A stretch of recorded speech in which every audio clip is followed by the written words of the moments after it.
Com relação ao soldado israelense, a última notícia que eu tenho é a mesma de todos, a maioria dos brasileiros, né, de que ele saiu do Brasil. O serviço de inteligência avisou a ele sobre essa investigação que estava para ser aberta contra ele, provocado por uma ONG pseudo de direitos humanos, que na verdade dois líderes dela, né, nomes Karim Hasson e Diab Djadja, são duas pessoas que estão com problemas na justiça no exterior. Um deles foi proibido de escrever em um jornal belga depois que ele comemorou ataques terroristas em Israel.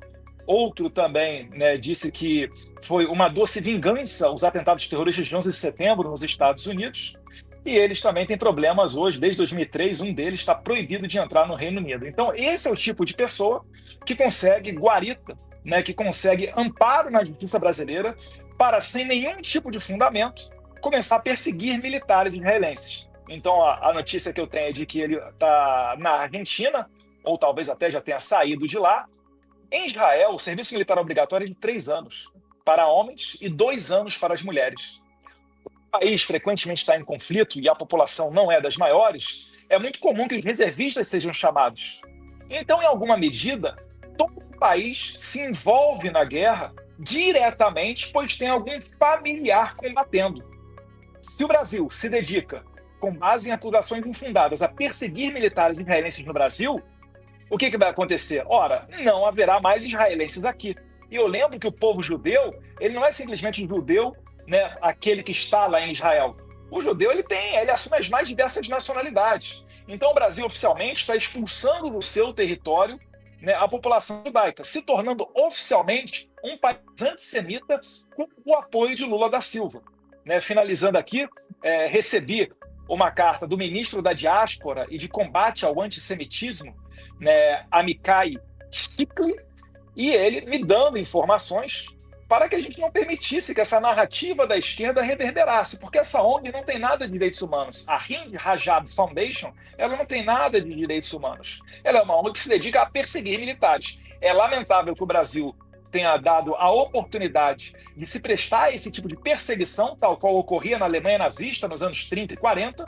E eu também quero ver agora, né, com a posse do Trump dia 20 de janeiro, a sua enviada para as Nações Unidas, que é a deputada Elisa Stefanik, que é reconhecidamente uma pessoa que trabalha em defesa de Israel, se ela vai deixar barato para o governo Lula ficar confortável no meio disso tudo na comunidade internacional.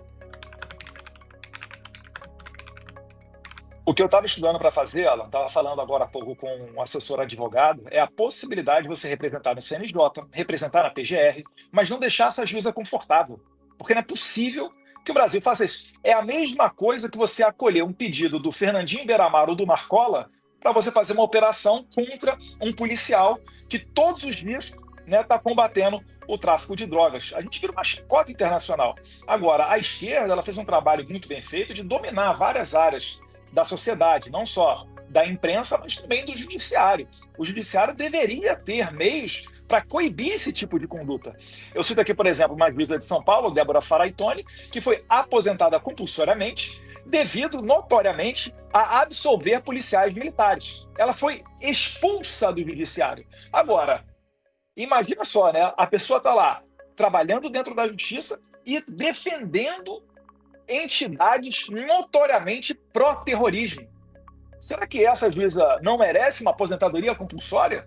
Bem, eu vou provocar o que está dentro da minha esfera, né? Falei aqui de PGR, CNJ, se for o caso, se puder também protocolar alguma representação por lá. E se estivéssemos funcionando, retornamos agora dia 2 ou 3 de fevereiro, né, os trabalhos da casa, e depois mais um tempinho, leva ainda um par de semanas para voltarem as comissões, mas eu tenho interesse em presidir a Comissão de Relações Exteriores e Defesa Nacional para não ter nenhuma dúvida de que a gente pautaria pelo menos uma moção de repúdio ou algum tipo de instrumento da comissão para deixar claro que o parlamento brasileiro não se confunde com esse tipo de conduta e que os israelenses são bem-vindos aqui, pois o Brasil não é um país antissemita. Vamos ver aí o desenrolar dos próximos capítulos. O que eu vou falar aqui pode ser, de certa medida, até bombástico, né? Mas se nós formos olhar os 2 impeachments que aconteceram na nossa recente história, da democracia, né, tanto de Collor quanto de Dilma, ocorreu ali um combo. Que combo que é esse? É baixa popularidade associada a uma crise econômica. A crise econômica já está dada.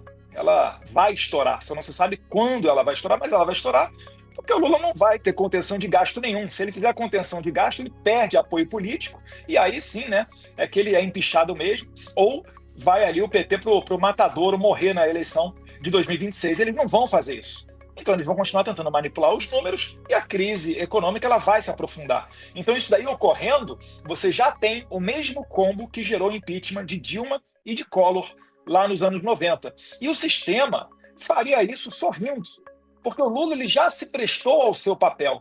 Qual foi o papel dele? Né? Concorrer contra Bolsonaro, porque ele era o único que poderia entrar na cabeça da população que teria liderança na esquerda para derrotar Bolsonaro, e ele já venceu, então ele já cumpriu o papel dele. O sistema, ele não é fã do Lula, ele não é fã do PT, ele é fã de si próprio. E eles fazem de tudo para sua sobrevivência, então eles não querem, né, arcar com esse custo alto, que vai aumentar ainda mais com a posse do Trump. Né, você pode ver o caso do Felipe Martins, as inserções falsas de entrada do Felipe Martins nos Estados Unidos, isso será profundamente investigado, isso é carta em cima da mesa. Então, achando a autoridade americana que fez a inserção falsa do Felipe Martins lá nos Estados Unidos, no sistema migratório, vai chegar, com certeza, a autoridades brasileiras, a delegado Fábio Shor, talvez, a agente da Polícia Federal, talvez, e quem sabe até pessoas de dentro do judiciário, como Glenn Greenwald expôs naquelas matérias da Folha de São Paulo, que ele teve acesso ao WhatsApp de assessores de Moraes, onde juízes brincavam de querer pegar a Revista Oeste, de querer tentar me prender, de ir para cima de outros parlamentares.